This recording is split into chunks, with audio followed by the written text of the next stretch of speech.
थोड़ा पंखा थोड़ा तेज कर।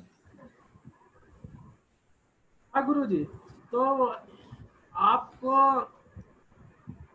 आवाज आ रही है? जी बिल्कुल साफ आ रही है। जी जी बिल्कुल। तो पहला सवाल था कि ईश्वरीय ज्ञान वेद या कुरान? हाँ, इसे नहीं पड़ेगा।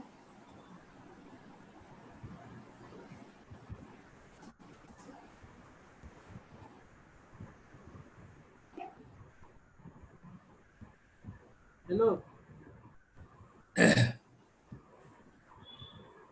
यहाँ इसका समाधान ये है कि वेद असल में है क्या, किसको वेद कहते हैं उसको जानना पड़ेगा पहले।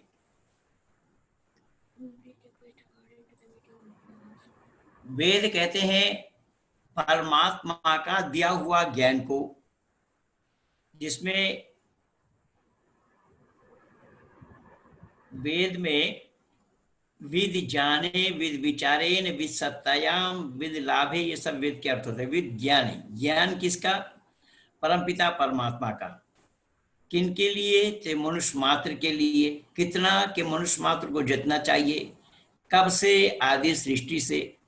किस भाषा में? तो मानव मात्र के भाषा में। ये कंप्लीट शब्द है।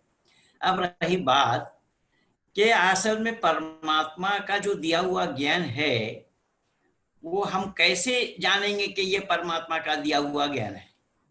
इसका बहुत आसान और सहज भाव तरीका ये है कि हम दुनिया में बहुत सी चीज देखते हैं जो जिसे देखकर उस परमात्मा का आभास होता है, उस परमात्मा को हम जानने लगते हैं। इसीलिए वेद में ही उपदेश यही आया है, पश्य काव्य, मुझे न देखो मेरी रचना को देखो। जैसे मोटी मोटी कुछ एक दो बातें मैं बता देता हूं। जैसा मान लीजिए एकदम हाथों हाथ प्रमाण है कि हम जब धरती पर नहीं आए, हमारी खुराक पहले उसने भेज दी दूध के रूप में। हम अभी आए नहीं है धरती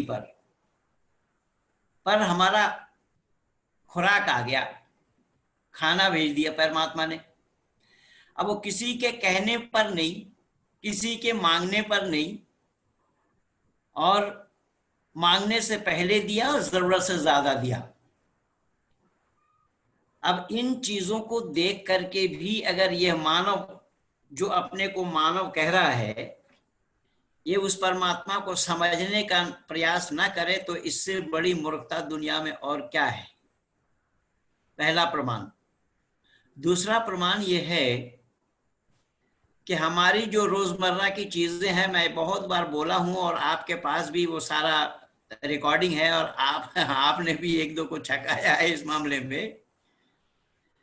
जैसा उदाहरण के रूप में परमात्मा की बनाई हुई जो चीजें हैं वो हमारे जरूरत से पहले है। जैसा भूख से पहले खुराक है, जैसा भी उदाहरण दिया। प्यास से पहले पानी है, देखने से पहले सूरज है, और चलने से पहले धरती है। तो धरती चलने से पहले है, लेकिन धरती पे चलने के लिए तो ज्ञान चाहिए ना। बिना ज्ञान के कौन क्यों कैसे चलेगा? इसलिए परमपिता परमात्मा ने धरती पे चलने के लिए ज्ञान दिया है, जिसको वेद कहते हैं। और ये वेद 4 भागों में बटा हुआ है। इसका 4 कांड है, ज्ञान, कर्म, उपासना और विज्ञान। इसीलिए मैं आपको बताया कि वेद का जो प्रकट होने का जो ईश्वरीय ज्ञान है वो विशुद्ध है, निर्भूल है, निर्दोष है। और ये निर्दोष शब्द जुड़ता है संस्कृत से। संस्कृत भी निर्भूल है, निर्दोष है, और ये ईश्वर प्रदत्त भाषा है। यही कारण बना कि संस्कृत को हम केवल भाषा नहीं कहते हैं, अपितु देववाणी कहते हैं। देववाणी का अर्थात देवताओं की वाणी, देवताओं ने बोला। ईश्वरीय ज्ञान की कोई पुस्तक परमात्मा की सिवा और किसी के द्वारा होना संभव नहीं है। अब जब परमात्मा के सिवा किसी और के द्वारा दिया जाना संभव नहीं है, ये हम जान गए, तो फिर यहाँ फौरन बात आएगी, तो फिर परमात्मा कौन है? क्या अल्लाह परमात्मा है, यहोवा परमात्मा है, गॉड परमात्मा है, राम परमात्मा है, या आदि आदि ये एक्स वाई जेड जितने भी हैं वो परमात्मा है? तो इसका समाधान ये है, क्या परमात्मा कौन है? परमात्मा के गुणों को जानना पड़ेगा कि परमात्मा का होना संभव है या नहीं है, वो सब कसौटी सामने उपस्थित करना होगा। परमात्मा दूसरा कोई होना, किसी का होना संभव नहीं है। इसका कारण यह है कि परमात्मा में दोषपूर्ण कोई शब्द नहीं है, और परमात्मा से इतर जितने भी हैं, अल्लाह देखिए, गॉड देखिए, यहोवा देखिए, राम देखिए, कृष्ण देखिए, जितना है, जो जिसने जैसा जिसको माना है, इसमें से भी बहुत से लोग तो ईश्वर को माना भी नहीं, ईश्वर को मानने से ही इनकार कर दिया है। तो इसमें देखेंगे तो गुण और अवगुण पाएंगे आप। कुछ बातों में गुण है और कुछ बातों में अवगुण है, लेकिन परमात्मा में गुण ही गुण है, अवगुण नहीं। यही कारण बना कि ऋषि दयानंद ने साफ शब्दों में लिखा है कि परमात्मा की उपासना, स्तुति करना, जो स्तुति उपासना के 8 मंत्र ऋषि ने दर्शाए हैं ना, वो स्तुति का अर्थ यही दिया है। ऋषि दयानंद ने साफ शब्दों में बताया है कि स्तुति शब्द का अर्थ होता है उसके गुणों का वर्णन करना। स्तुति के माने प्रशंसा नहीं होगा, स्तुति के माने परमात्मा के गुणों का वर्णन करना, और परमात्मा में गुण ही गुण है, इसलिए परमात्मा को छोड़कर और किसी की स्तुति नहीं की जा सकती। अब नहीं होती यहां पर बात नहीं आएगी, किंतु नहीं की जा सकती शब्द पर ध्यान देना। परमात्मा को छोड़कर और किसी की भी स्तुति नहीं की जा सकती, कारण उसमें दोष और गुण दोनों है, और परमात्मा में गुण ही गुण है, दोष नहीं। क्योंकि दोष होने से परमात्मा में, तो परमात्मा न होकर के वो भी ऐसा ही कोई शय बन जाएगा, कोई वस्तु बन जाएगा, जैसा कि औरों का उदाहरण दे रहा हूं मैं। यही कारण बना कि परमपिता परमात्मा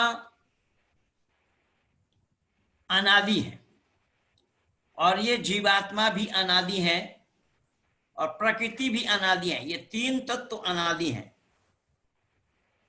कि वेद शब्द का अर्थ केवल ज्ञान है, कि जबकि संसार के अन्य मतों द्वारा, अन्य किताबों की जो विभिन्न भाग है, उसमें मानव प्रदत्त होने का अनेक प्रमाण है। फिर सुनिए, इसको मैं दोबारा बोल रहा हूं कि एक वेद को छोड़ करके जो और मत मजहब वाली जितनी भी किताबें हैं, उन सब किताबों में परमात्मा का न होकर व्यक्ति विशेष के द्वारा होना, या व्यक्ति विशेष के द्वारा मिलना, व्यक्ति विशेष से मिलना, इसका अनेक प्रमाण मिलता है। और वो ज्ञान की पुस्तक होना संभव नहीं है। वेद ईश्वरीय ज्ञान 4 प्रकार से है। इसमें छंद है, वेद मंत्र 3 प्रकार से की जाती है। तो वेद मंत्र 3 प्रकार से की जाती है। जैसा हम और आप पढ़ते हैं किताब में, कुछ पद है, कुछ गद्य है, लेकिन वेद की एक ऐसी शैली है जो पद में भी नहीं और गद्य में भी नहीं, इसीलिए वेद को त्रयी कहा गया, वेद त्रयी। पर इसका पढ़ने का तरीका जो है वो 8 प्रकार के है। गण पाठ, शीका पाठ, जटा पाठ, माला पाठ आदि आदि नामों से हम पुकारते हैं। और उसका तात्पर्य ये है कि वो घन पाठ, शीका पाठ, जटा पाठ, माला पाठ आदि आदि ये जितने भी पाठ हैं, तो उन पाठों के अभ्यास करने से उसके अंदर एक कलम का नींव धरना भी संभव नहीं है। नींव धरने पर भी वहां अक्षर बन जाएगा। यही कारण बना कि आज तक वेद में मिलावट नहीं कर पाया लोगों ने। वेद में मिलावट नहीं हो पाई, और उसका मूल कारण यही है। और ये सारा क्रम जो है पाठ पढ़ने का, वो केवल और केवल वैदिक संस्कृति के आधार पर, जहां हमारा वैदिक गुरुकुल चलते हैं, उसी गुरुकुलों में बेटा हो या बेटी, इन सबको ये शिक्षा दी जाती है, कराई जाती है, ज्ञान कराया जाता है। यही कारण बना ये 4 विभागों में बटा हुआ है, ज्ञान कांड, कर्म कांड, उपासना कांड और विज्ञान कांड। तो 4 विभाग इसमें ऋग्वेद ज्ञान कांड, यजुर्वेद कर्म कांड, सामवेद उपासना कांड, अथर्ववेद विज्ञान कांड है। कि संपूर्ण मंत्र 3 विभागों में बटा है, जैसा मैं बोला, जो पदात्मक है और गद्यात्मक है और गायनात्मक है। और एक कमाल की बात वकील साहब, मैं आज आपको और बता रहा हूं कि ये जो गायनात्मक पाठ है, ये गायन भी इसी वेद से ही निकला है। जो सरगम होता है ना, सा रे गा मा पा धा नी, ये जो है वो वेद में ही है, सामवेद है।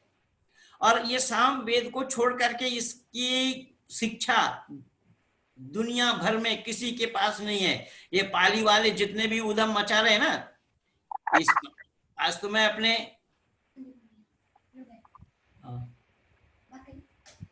हाँ जी संदीप जी नमस्ते। संदीप जी कृपया अपने माइक को म्यूट कर लें, बाद में आपको। हाँ अच्छा जी तो जी जी जी नमस्ते। मैं ये निवेदन कर रहा था ये जो गायन कला है, ये ऋषि मुनियों के द्वारा वो वेद से ही दिया गया है। ये गायनात्मक मैं बोला भी, जो इसमें जो विभाग बताए गए हैं ना, तो इसमें जो गद्यात्मक है, पद्यात्मक है और गायनात्मक है। तो गाना जो है, जो सरगम निकला है सामवेद से। ये दुनिया में और किसी के पास नहीं है, ये सबसे बड़ा खजाना। इसीलिए तो मैं डिंग हाँकता हूं, और मैं डिंग हाँकता हूं केवल आप लोगों के बलबूते पे, क्योंकि मैं नहीं जानता था पहले ये सब। ये सब मैं लिया हूं आप लोगों के पास आने के बाद, और मैं अपने बच्चों को भी इसी पे तैयार किया हूं और लगा हूं आज भी। तो ये जो चीजें हैं, ये जो बातें हैं, मैं सीना ठोक करके कहता हूं कि ये कला एक वेद को छोड़ करके दुनिया वालों के पास, किसी के पास नहीं है। चाहे वो जितना, जो कोई भी सुर लगाए, स्वर लगाए, ताल लगाए, मात्रा लगाए, कुछ लगाए, जो भी कुछ लगना है वो सब इस साम वेद से ही निकला हुआ है। तो यही कारण बना ये 3 प्रकार के जो वेद मंत्रों की अपेक्षा इन वेदों में की गई है, जिसको वेदत्रयी कहा गया है। अब वेदत्रयी के अंतर्गत ऋग यथार्थ जो ये सब बातें बताई गई हैं, तो परमात्मा का ज्ञान अब कैसे दिया गया, परमात्मा का ज्ञान मिला कैसे, हम लोगों को मिला कैसे। जब एक परमात्मा का दिया हुआ ज्ञान है, तो हम लोगों तक ये किस प्रकार से ऋषि परमात्मा ने पहुंचाई। तो परमात्मा का जो पहुंचाने का तरीका है, वो है ऋषियों के द्वारा।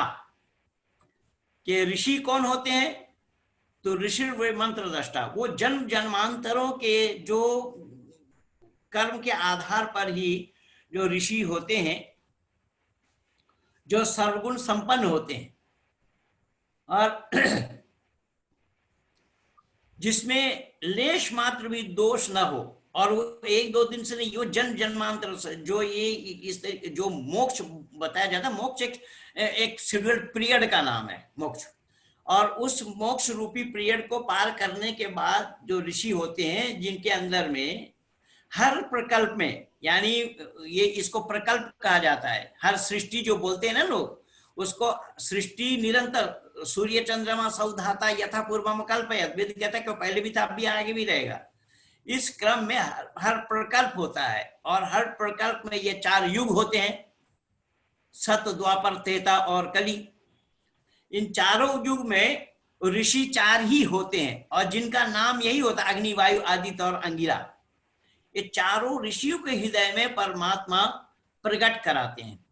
अब रही बात कि चारों ऋषियों के हृदय में परमात्मा प्रकट कराते हैं, तो ऋषियों का हृदय परमात्मा से, वो जो किए हुए कर्म है ना उनका, वो जो करते करते करते करते करते आए हैं, परमात्मा के आनंद से आनंद को प्राप्त करते आए हैं, तो इसी आधार पर उनका हृदय उसी तरीके से परमात्मा से जुड़ा हुआ होता है। तो परमात्मा उन ऋषियों के हृदय में प्रकट करा दिया है ये वेद हो ज्ञान। पर ये वेद जो है, वेद मूलतः एक ही है, जो 4 विभाग है, 4 कांड है, ये सब मैं आपको बता दिया पहले। वेद के मानी है ज्ञान।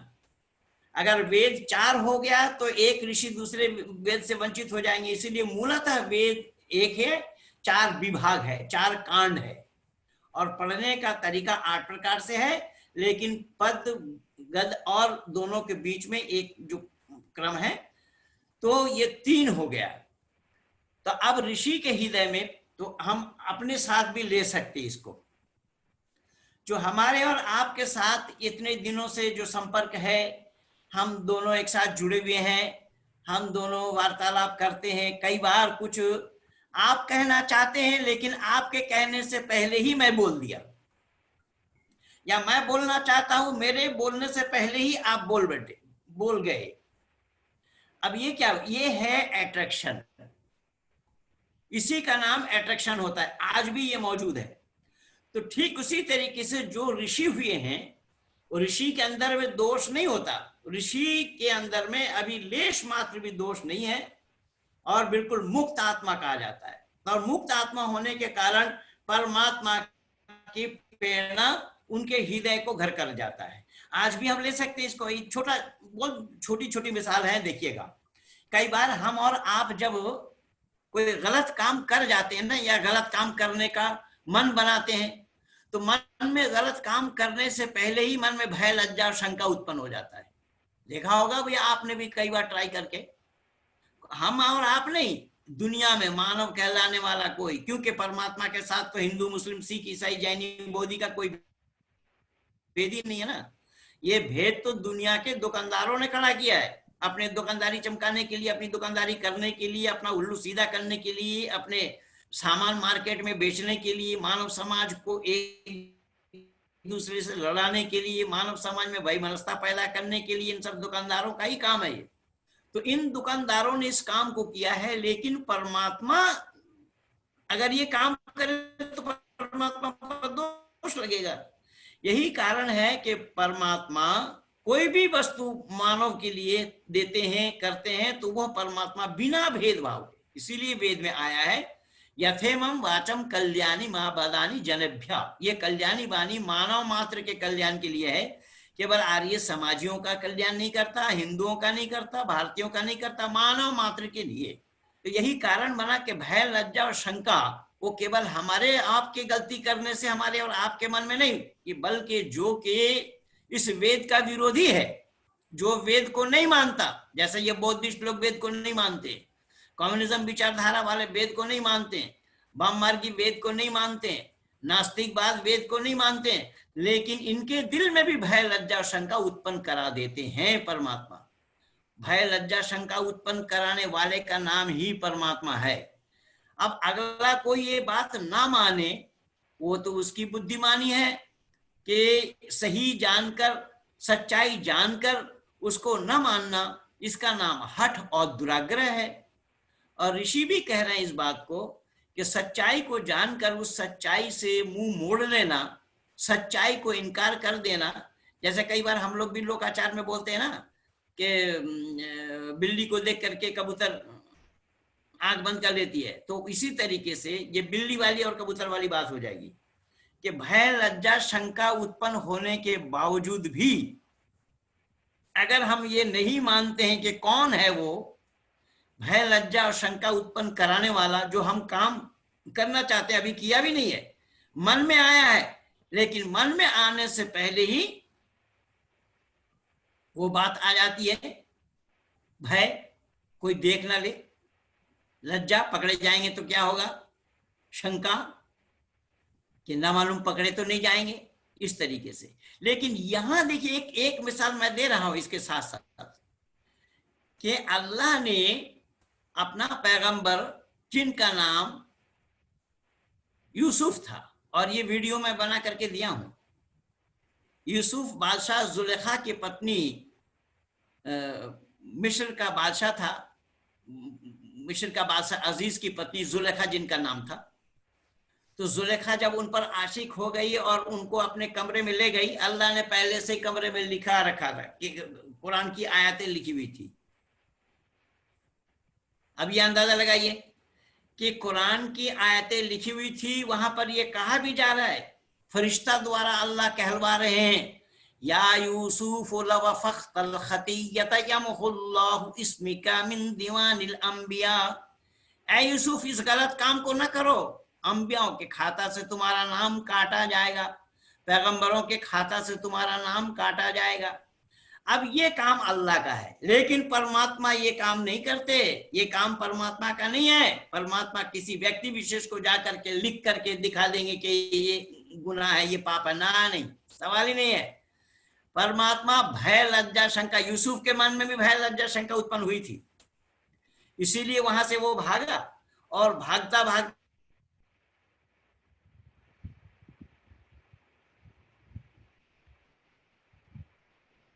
हेलो हेलो, आवाज, हेलो, हाँ पंडित जी, आवाज आ रही है?